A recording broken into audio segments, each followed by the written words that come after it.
Welcome, Flyers fans. You're listening to Chris Mayer, Flyers Fan Mania 93 on YouTube. Alright, so Flyers lose 6-3 to the Toronto Maple Leafs.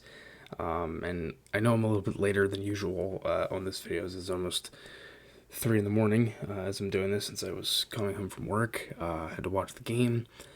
And then I realized that my jackass self decided to only record the pregame live instead of the actual game. So I had to look on my computer for about 30 to 40 minutes to try to find a stream. So I ended up finding that. But everything's okay. Watch the game. Flyers end up losing 6-3. Now, a couple things. Obviously, no Keith Yandle in this one. For the Flyers, he was sat for the consecutive game streak at 989 games ends. Now, look, some people like this, some people don't like it. Some people might not care. Here's my thoughts. I feel bad for Yandle, and on a personal level, I think that's a great thing for him. I think it's amazing that he was able to do something like that. I don't think it was right that he was sat with 15 games left in a season that is, you're already mathematically eliminated from playoff contention. He's probably not part of your plans moving forward. You could have just let him finish the rest of the season. I don't think, I know I've heard the whole, they want to see how Sealer plays kind of thing. He might be the 7th, 8th team man next year. I don't really know how true that is. Today is really the first day I'm hearing that Sealer is even a possibility of him coming back. So I'm not sure. It could be true. I don't see Sealer as being part of the plans moving forward, but I could be wrong.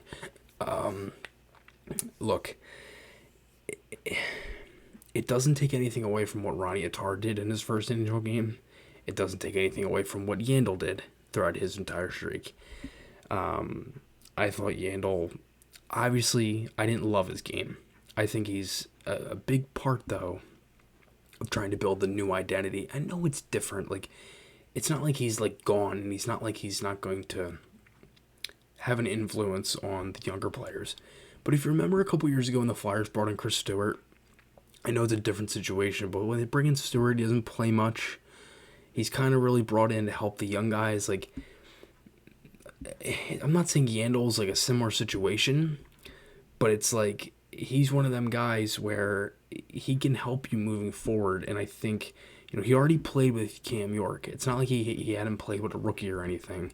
He definitely, York definitely learned from Yandle. I think Attard could have been able to benefit from Yandle more than he could have Sealer, if I'm being honest with you. And look, I know I've been hard on Sealer. It's nothing against him. I'm sure he's a great guy. I personally just don't like his play.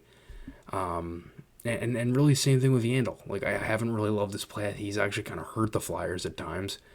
So there's that. As for Ronnie Attard, who comes in, I thought he had a really solid game. I mean, I wasn't expecting anything much. He comes in, this whole thing with, I'm sure it was probably crazy for him to begin with, but then there was probably already unnecessary pressure put on him anyway, because he's coming in for a guy like Yandle. And I don't want to, I honestly saw people that were saying that he was a -4 and that was a bad thing. Did you expect Ronnie Attard to come in here and score a hat-trick and be +3 or something? It's his first individual game, and they're playing Toronto, and the Flyers haven't really been good all year, so there wasn't really much else to expect. But anyway, let's get into the game. So the lines for this one: Lindblom, Hayes, Konechny, Cates, Farabee, Atkinson, Marimsek, Frost, Tippett. Thompson comes back, really great to see. Missed 48 games. Look, I know there's people that are hard on Thompson. I like Thompson. I do a lot. I think he's one of them guys that he really gives you everything he can. And that injury he took, the shoulder surgery, that was all the way back on the Black Friday game. I was actually at that game, and just watching him sprawled out on the ice, it was a really tough scene to watch, but really nice to see him back in the line. I thought he had a quietly good game. Ristolainen, I thought had a really quiet game. First period was good. I thought the Flyers had good energy, good passing. I thought the Flyers actually played well in the first 40 minutes of this game. Again, they had good passing throughout the neutral zone. They had some good chemistry early.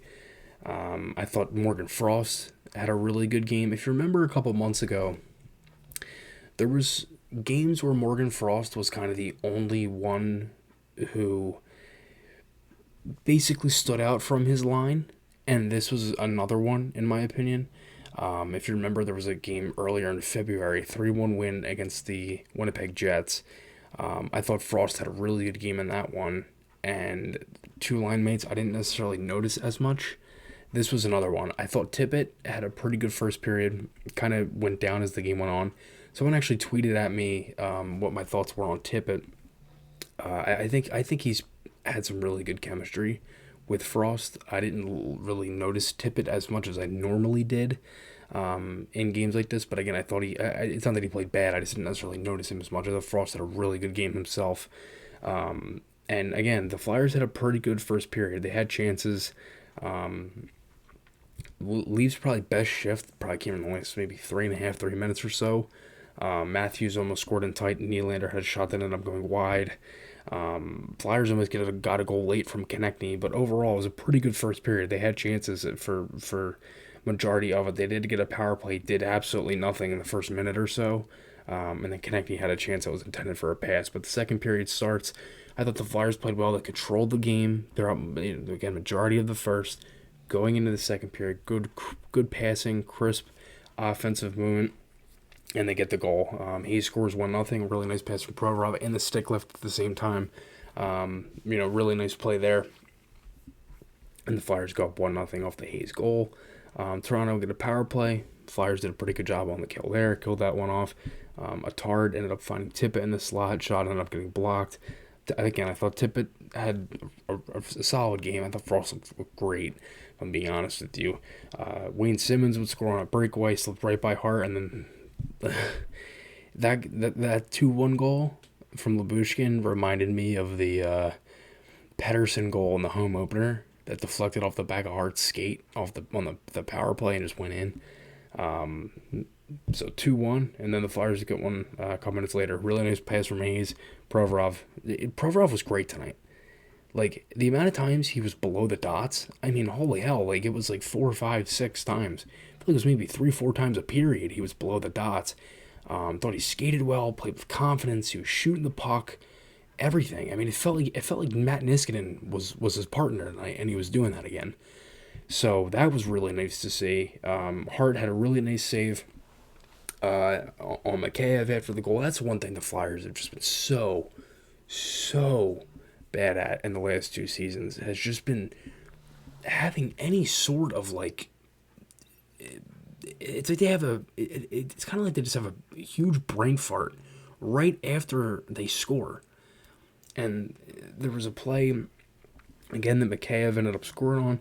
Very quiet to start the third, though. I didn't love the Flyers kind of, I guess, game plan going into the third. They couldn't really get anything going. It was kind of quiet, like first 6, 7, 8 minutes.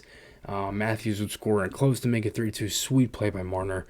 Those guys are so electric. Like, when they get room and they can skate, oh my god, those guys are incredible. Flyers get a power play. Didn't really do much with it.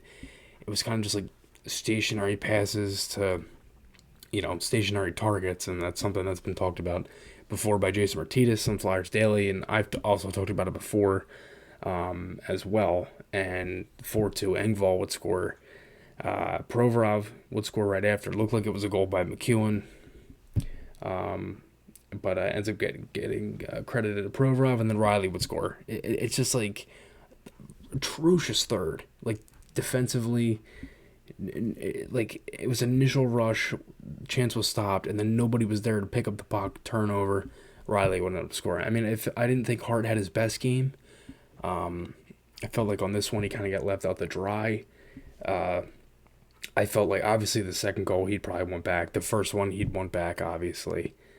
The 3-2 goal, wasn't much he could do there. Engvall's goal, maybe we want that one back. And then Tavares would score to make it 6-3. That was a beautiful shot. So look, I mean, I think there was some positives in this game. I thought Morgan Frost looked really good. And I actually got a message from Bill Meltzer, and I had tweeted that there was something, I tweeted that, like, I didn't watch the game yet, and Bill actually had tweeted at me, or actually messaged me, and he said, like, there's a shift in the third that Frost is kind of weaving in and out. And I noticed that, and it wasn't the first thing I noticed. There was many different plays where he was in and out, making really nice plays, sticking. I mean, there was a play where he literally tried to flip it to himself to get into the zone. If that doesn't show me he's playing with confidence, I don't know what does. So, good heads up by Bill Meltzer as always. He's fantastic. And again, I thought Frost is a really, really solid game, and it's one of them games he's getting better. He's continuing to play better. I thought last game he had a good game against the Wild, even though the Flyers didn't play great in that one either. But he's definitely finding out how to play in the league, and that's definitely something to build on. So let me know your guys' thoughts below. Remember, guys, podcast articles, those links are my channel. Again, Garrett Group Construction, SeatGeek, you can check them out in the description below as always. Same thing with the merchandise link. Thank you guys for watching, and I will talk to you all again soon.